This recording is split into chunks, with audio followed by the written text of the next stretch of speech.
Dah 5,000 orang dah. 5,000 macam Okey. Sebab aku belum Dah mula dah. Tak payahlah belum. Ha? Dah start dah ni. Start dah? Nanti okey. kau nak cut kan? Alright. Berapa Assalamualaikum. sen? Hari ni aku dengan kawan aku. Lama dah aku kenal dia ni.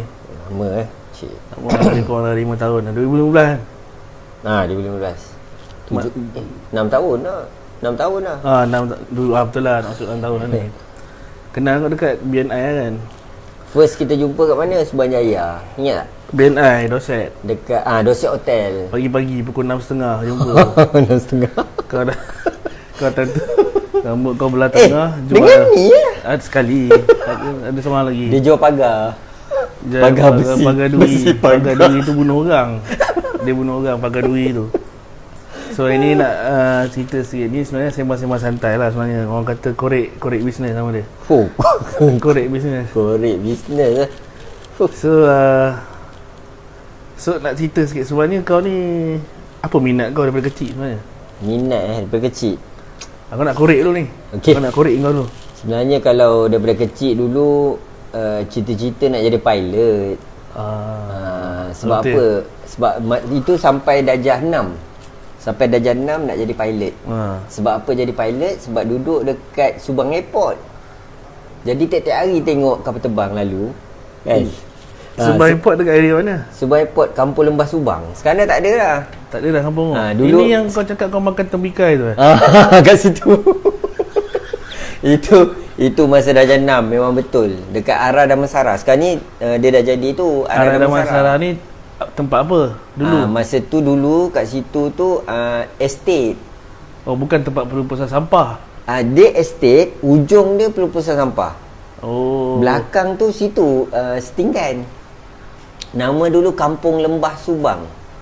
Oh, itu kat situ, Lembah Subang. kawasan tu Kampung Lembah Subang. So dekat dengan Subang Airport. Kalau nak pergi Subang Airport tu memang jalan kaki je. Dalam 1 kilometer sampai lah.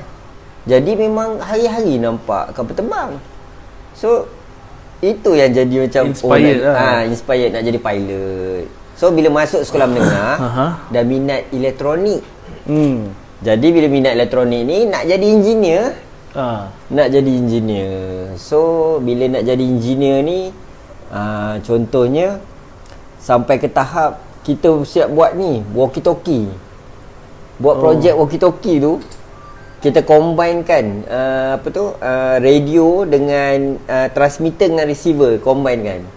Siap test tu daripada kat asrama, duduk asrama, test. Okey, kau pergi kat Padang. Buat sendiri lah ni? Buat sendiri. Guna skate Barang mana guna kau skate. dapat? Dekat ni Jalan Pasar. Macam mana kau pergi sana?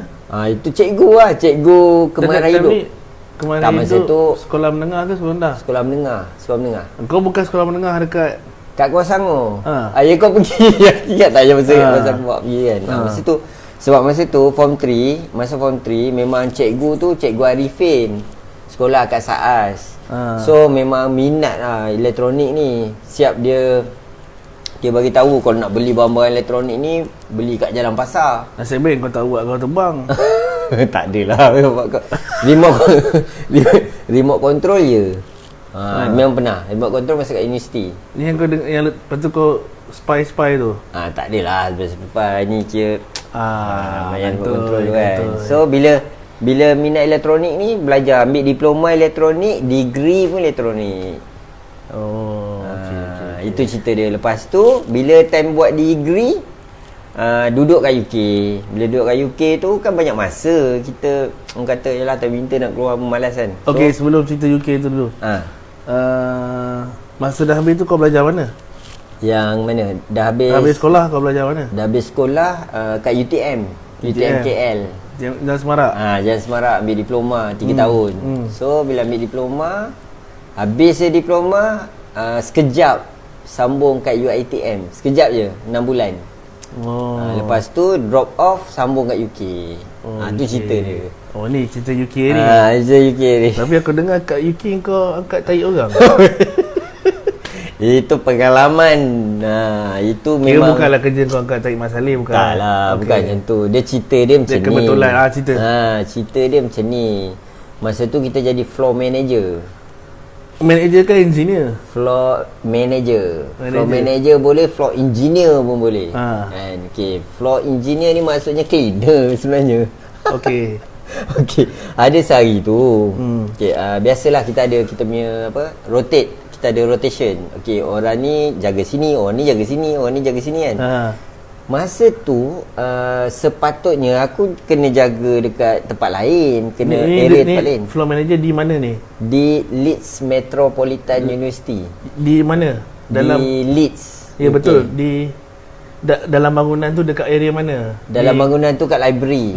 Okay. Kat library. Dia ada banyak tempat. Ada tu kena bersihkan kelas, blok ni. So salah satunya library. Kebetulan masa tu yang kerja dekat library tu tak datang. Dia MC. So bila dia report sick, jadi aku kena ganti. Bila aku kena ganti, satu hari tu, yelah kita biasa kena bersihkan toilet lah kan. Masuk toilet, apa sal ni duk bau toilet. Tengok kan tempat orang kencing tu, setongkol. Warna apa tu? Aku tak ingat. Warna coklat macam kita ke. Saya masa tongkol. Aku cakap, geli kan. Terus panggil member orang putih lah. Cakap dia, kau tengok ni macam mana nak bersihkan. Lepas tu dia kata dengan aku, you area ni kan, you lah kena buat. Mak Saleh dia kata. Dia tak ada cakap Melayu. Dia cakap bahasa Inggeris kan. Dia boleh cakap Melayu. So terpaksa lah ambil glove macam ni. Ambil buang. Kata dia bau tu. Tak ada. Tak ada lah. Macam tu kan. Itu memang. Berapa lama kau UK tu? Kat UK 7 tahun. 7 tahun. Lama. 7 tahun. Kau belajar berapa lama? Belajar 2 tahun. Lepas tu sambung, lepas tu kerja lah. Sebab kahwin. menunggu wife nak habis belajar. Kau kahwin kat mana? Kahwin kat UK, buat majlis kat Malaysia. Oh, bukan kahwin dekat gereja, tak ada? Tak. Masjid. Kat masjid. Kat sana ada masjid. Ada. Yalah. Kawasan. Tapi memang So jadi kat UK kau belajar? Belajar juga? Belajar, ambil degree. Ambil degree apa tu? Degree elektronik. Elektronik Tahun 2002 sampai 2004. 2002 sampai 2 tahun je? 2 tahun. Degree 2 tahun Bachelor. je. Bachelor 2 tahun. Bachelor. Lepas tu kau tak sama masters? Tak sama. Okey, jadi okeylah, dalam cerita ni aku kenal Syam ni pun pasal dia buat sistem lah kalau ikut kan. Tapi macam mana daripada engineering kau ni boleh pergi ke ni, okey. Adakah kau master dalam komputer ke ataupun kau buat coding terror ke? Okey, dia sebenarnya macam ni. Azam ada lagi? Azam ada lagi? Ada, okey. Teruskan. Dia ceritanya macam ni. Bila kita belajar elektronik, dalam elektronik dia ada dia ada subjek programming. Okey. Dia ada Java programming, low level language programming kan. Dia ada programming subjek. So memang minat buat programming lah. Okay, itu satu. Yang kedua pula, bila dekat UK banyak explore pasal website. Macam mana nak berniaga kat eBay, macam mana nak buat dropship, macam mana nak PayPal, ni semua ni memang explore habis lah. Maksudnya kat UK tu memang banyak. Siapa explore? Kau sendiri ke atau disuruh? Tak, sendiri explore. Minat tu datang. Minat tu datang time tu. So belajar macam-macam lah. Buat website, buat ni apa semua. Sampai ke tahap dekat UK pun ada company. Kau? Kau buka company sendiri? Buka company kat UK. Apa nama company? SR Bit Limited. Apa tu maksud dia? SR Bit Limited lah. Bit and Bit. Bit? Macam Bitcoin tu? Bit ni SR Syamsul Rizam. Oh, Syamsul Rizam. Okay. And SR Bit Limited memang register dekat UK. Untuk senang nak buka kat sana? Senang, tak susah. Ini sole prop lah. Bukan sole prop, limited company. Limited ni macam Senian Berhad. Power betul kau. Memang buka. Memang kalau search kat Google memang ada lagi. Tapi dah tutup lah. Staff kita seorang je lah. Okey. Lone Ranger. So saya buka company memang buka company. Kalau search kat Google ada lagi nama. Tapi dia dah tulis kat situ, dah ditutup. Okey, sekarang ni ceritalah since kau dah buat sistem ni macam-macam. Aku kenal kau pun macam-macam. Dulu mula-mula aku kenal kau Edimol. Sebelum tu Edimat. Edimat. Man ke Mat? Mat. Edimat, lepas tu Edimol. Lepas tu sekarang ni ada lagi. Lepas Edimol ada, aku rasa ada. Lepas Edimol, kalau konsep yang sekarang ni buat tak ada. Bukan. Memang tak ada. Kalau ada pun orang lain punya, bukan kita punya. Okey, jadi aku nak tahulah macam mana liku kau. Kau cuba pendekkan sikit, nak tanya macam mana kau sampai sekarang ni dengan Dombik So sampai sekarang dengan Dombik ni kau dah lalu macam-macam dah kira ni aku tahu dulu kau nak bolot semua benda. Dulu dalam page kau tu macam-macam segala benda dia. Tapi sekarang ni kau dah careful, kau dah belajar. Macam mana kau boleh kau pendek kan macam mana daripada situ kau boleh sampai tahap tu? Okey, dia macam ni. Kalau kita tengok benda ni berdasarkan pengalaman. Kita tahu dia punya cause and effect. Maksud cause dan effect ni, bila kita buat macam ni jadi apa, bila kita buat macam ni jadi apa. Okey, sebagai contoh lah, kalau kita tengok zaman tahun 2010 dengan sekarang ni 2020, 10 tahun tau. Perkembangan e-commerce kat Malaysia ni pun memang berkembang. Sebab dulu aku start, Shopee tak ada lagi. Masa start dulu, Shopee tak ada lagi. Dropship pun orang tak buat lagi. Time tu aku dah start buat dah. Sebab apa? Sebab kita belajar kat UK. So kat UK kan dia 10 tahun lebih advance daripada Malaysia. So bila kita buat dekat Malaysia, kadang-kadang penerimaan orang tu belum sampai ke tahap tu lagi. Itu satu. Yang kedua, kita ni terlampau eager. Kita terlampau eager nak benda tu cepat, nak banyak, nak ni, tanpa fikir dia punya efek dia. Jadi bila kita tak fikir efek dia, itu yang jadi macam-macam yang kita tak sangka, kita tak duga. So sekarang ni apa yang aku cuba buat adalah tengok pada cause dan efek. Kalau dulu buat macam ni, akibat dia macam ni. So jangan buat macam dulu. Sebagai contoh, dulu terlampau nak sangat vendor ramai. Kenapa tu? Sebab nak duit. Dia bukan nak duit.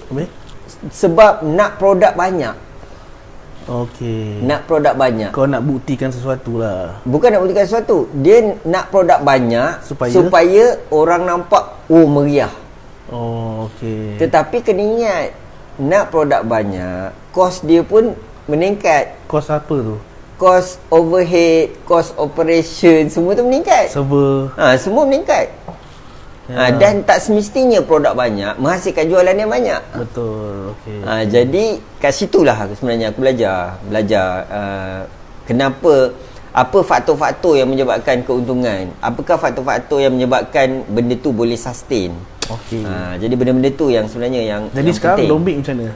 Dombik sekarang ni masih lagi dalam proses research. Tapi so far dia punya hasil dia so far hasilnya alhamdulillah. Walaupun ada 3 ataupun 4 vendor, sale dah mencecah lebih daripada 100,000. Berapa lama tu? Dia start daripada bulan 9 ni sampai bulan 2, tak sampai 6 bulan lagi. Masih lagi dalam research. Masuk research ni bukanlah tak ada sale. Tapi kita tengah research dari segi flow, dari segi data, dari segi macam mana nak analyse data, macam mana nak kumpul agent, macam mana nak kumpul stokis, benda-benda tu tau. Flow-flow tu yang kita tengah study. Dan kita tengok produk-produk mana yang memang dah terbukti menghasilkan jualan. Dan kita sistemkan, kita digitalizekan. Dulu kau pernah cakap aku pasal Clickbank tu benda pula. Clickbank tu lain. Tu lain, dia lain konsep dia. Clickbank lain. Clickbank ni dia adalah satu platform yang simpan barang. Bukan simpan barang. Dia menjual produk digital. Yang mana kita boleh promote. So contoh macam free pick semua tu lah. Bukan, dia bukan free pick. Free pick adalah gambar. Gambar yang orang boleh jual gambar apa semua. Clickbank ni adalah tempat letak. Tak apa.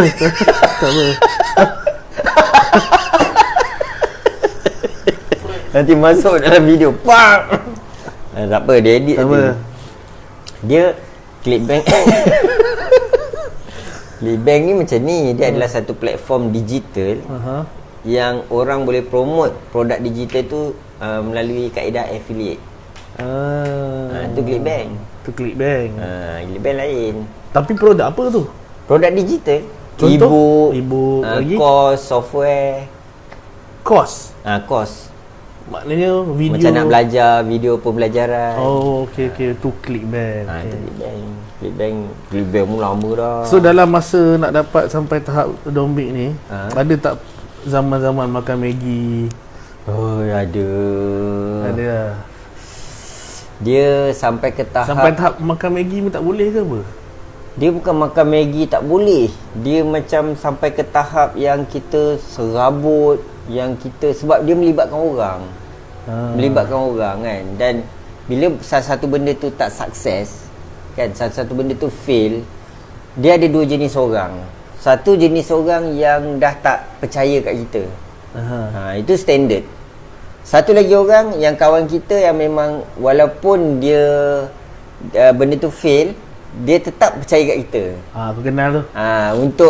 Untuk orang tu dia support kat kita sebab dia tahu kegagalan tu bukanlah kegagalan disebabkan diri orang tu, tetapi kegagalan disebabkan keadaan ketika tu. Okey.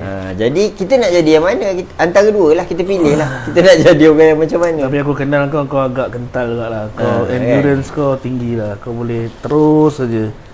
Lama bang, 10 tahun bang. Gila kau dah. Start daripada balik UK 2009. So sekarang income pun steady lah. Alhamdulillah lah. Setakat ni kita nak cuba bantu vendor-vendor ni nak memudahkan kerja dia orang. Okay, so Dombik ni apa yang kau nak cakap orang pasal Dombik ni?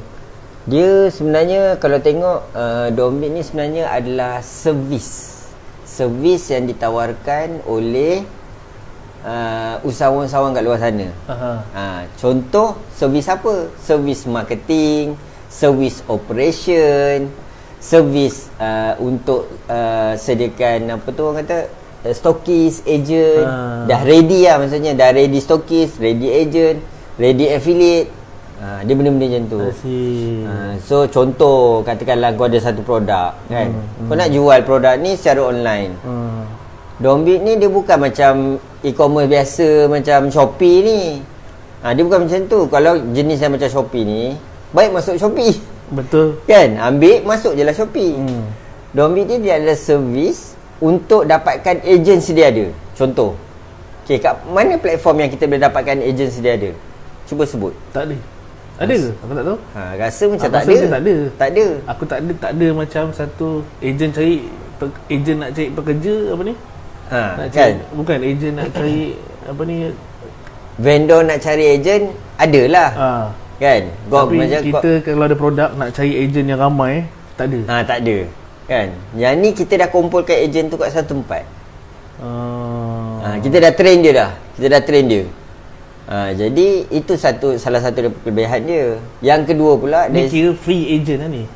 Agent yang maksudnya dia tak terikat. Dia tengok dalam tu apa dia boleh jadi agent. Apa saja. Dan agent pula dia ada 3 level. Satu agent yang free. Dia join free, dia share je. Ni namanya affiliate. Affiliate ni pun salah satu kategori agent. Yang kedua pula jenis yang agent yang nak keluarkan modal. Modal dia sikit. Contoh modal RM100, modal RM200 kan nak jadi agent. Satu lagi stokis. Stokis ni yang modal RM2,000, RM3,000. Dia buatnya dia beli borong sekali lah. Dan beza dia sebenarnya adalah kita tawarkan servis kepada agent, kepada affiliate, kepada stokis, kepada vendor, servis digital marketing. Maksud servis tu macam mana? Maksud dia macam mana kita nak bagi supaya orang boleh kenal produk dia lah. Dan juga agent dengan stokis ni dia boleh pilih. Dia maknanya dia bukannya kita cakap okey, kebiasaannya vendor kan. Normally lah kalau macam kau jadi vendor, engkau akan cakap kau jual produk aku je lah, jangan jual produk orang lain. Betul tak? Kan? Yang ini ni terpulang kepada stokis ataupun agent. Dia nak jual produk apa. Dan vendor ni pun kena buat kerja lah supaya dia menangkan produk dia. Dia nak menangkan produk dia perlukan servis daripada Dombik. Nak menangkan produk dia, kenalah banyak artikel, banyak gambar, selalu buat kontes. So dia akan, antara vendor tu pun dia akan compete. Bukan maksudnya compete nak jual barang tu, compete untuk tawarkan yang terbaik kepada ejen dan stokis. Okay, alright. Kan? Dia satu benda lagi. Kalau kita tengok lah kan, kita tengok contoh vendor ni dia ada masalah usahawan kita lah. Ada 3 masalah. 3 masalah ni standard masalah standard. Ni ikut pengalaman 10 tahun lah. Tak tahu lah Arif, kalau kau setuju 3 benda ni, cuba kau bagi feedback lah kan. Aku nak dengar. Apa benda 3 benda ni kan. Okay. Yang pertama, kebanyakan founder-founder, owner produk ni, dia ada masalah dari segi nak menyediakan bahan kempen. Okay, apa betul. Maksud bahan kempen ni? Contoh dari segi video, dari segi gambar, dari segi grafik. Ni bukan cerita grafik pada contoh ni Ni bukan cerita grafik ni tau. Ni salah satu daripada grafik. Ni cerita dia gambar orang tengah makan, gambar yang biasa-biasa, simple-simple, testimoni semua. Kadang-kadang tak cukup, bahan-bahan tu tak cukup, bahan marketing tu. Betul. Kan, ni satu masalah lah yang biasa founder-founder, owner ni hadapi. Itu satu. Yang kedua, masalah yang kedua pula adalah dia tak tahu strategi marketing. Ni yang kedua. Yang kedua. Okey. Strategi marketing. Okey, maksud strategi ni dia bukan sekadar kita just buat strategi macam tu je. Dia bukan macam tu. Strategi ni termasuk tools siapa nak pakai. Tools. Macam mana nak follow up. Bila nak follow up. Bila nak bagi produk percuma. Bila nak bagi produk berbayar. Kan? Tadi strategi tu. Dombit ada. Dombit dah ada. Nombor 3 pula, macam mana diorang ni kebiasaannya nak start, diorang akan cari customer dulu, betul tak? Siapa nak jadi ejen? Siapa nak jadi stokis? Diorang akan cari macam tu. Lepas tu diorang train, lalai ejen tu pun tak larat, ejen tu pun belah. Okey, betul kan? tu. Tapi dombit dah ada. Maknanya dalam dia dah ada ready ejen, dia dah ada ready stokis. Jadi training tu ejen tu dah memang dah di-train pun. Betul. Jadi tak payahlah peletih nak train. Ya. Dia orang pun tahu apa nak buat. Ya, dia orang dah tahu dah apa nak buat. Sebab dia orang just masuk je dalam dashboard dia tu, dia dah boleh access dah. Okey. Jadi maksudnya Dombit bukan bantu untuk promote produk. Dombit bukan bantu untuk jual produk ni. Dombit bagi servis untuk mudahkan founder jual produk dan perkenalkan produk kepada orang yang memang targeted, yang memang dah ready dah kat situ. Beza Tu dia. Tu beza dia. Dahsyat ni. Kalau kita tengok lain macam dah. So apa feedback Aku sebab engkau cakap ni aku tak pernah terfikir sangat sebenarnya, tapi betul lah apa kau cakap tu. Kan? Sebenarnya kalau orang sekarang ni banyak orang sekarang ni capacity banyak nak buat produk sendiri, tapi bila nak train tu pun dia pun macam so baik serahkan pada bukan kata tak boleh. Boleh. Kalau kita pergi tengok sifu-sifu yang kat Malaysia ni banyak yang hebat-hebat. Memang salah satu daripada caranya melalui ejen. Tu standard lah kan. Tu standard. Memang salah satu cara kau nak marketkan produk memang kena melalui ejen. Tapi persoalan dia adalah nak ada sistem ejen, nombor 1 training. Betul. Training pula, engkau dah train dah orang tu, train lalas dia nak jual barang orang lain. Jadi rugi tak kat situ? Dah rugi kat situ. Kita dah habiskan masa kan. Yalah. Tapi kalau dengan Dombit ni dia boleh cross tau. Masuk cross match ni. Contoh, vendor boleh jadi stokis. Vendor A boleh jadi stokis kepada vendor B. Vendor B boleh jadi ejen kepada vendor C. Dia boleh mix and match kat situ tu. Okey, jadi dia membentuk satu community ekonomi. Menarik. Okey, bagi tahu dekat orang yang tengok ni kat mana nak ambil, macam mana nak tahu pasal Dombit ni. Nak tahu pasal Dombit ni just dombit.com. Masuk dalam tu kau dah tahu semua. Ada cukup information. Dah. Wow. Pergi je maksudnya register, terus nampak affiliate, agent, stockist. Klik, pilihlah mana satu nak. Dalam tu dah ada semua. Okay, alright. Itu cerita dia lah. Okay, terima kasih lah. Masuk untuk channel ni, kita pun dah habis masa. So, semoga next interview kita jumpa lagi. Alright. Okay, alright. Bye-bye. Boleh bye-bye kat sini. Bye-bye.